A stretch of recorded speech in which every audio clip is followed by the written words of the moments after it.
drifting isn't just about showboating and having fun. It actually teaches us quite a lot about the car and drives us in a direction that serves every driver on an everyday driving situation on the road. I'm Chris Goodwin, Chief Test Driver for McLaren Automotive.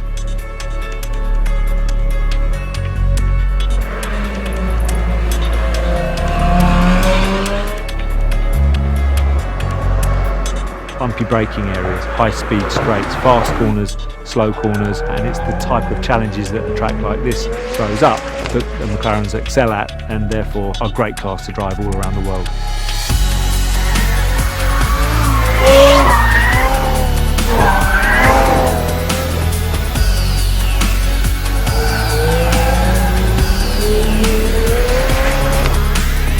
We have a mid-engine car with a super stiff carbon fibre chassis. The development of our monocell, the monocage 2, is stiff, lightweight, allows the suspension to accurately do its thing, and the control of that also, and the development of the tyres are key in being able to drive a car to and over the limit, creating those nice perfect drifts, sustaining them, not going under or over the limit too much. All of that control, all of the ability for the car to balance its way along that tightrope.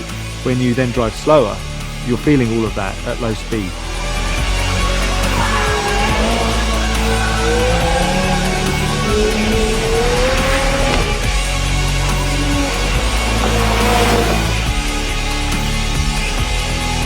Over the limit driving really does serve a purpose, but it's pretty cool and great fun to do as well.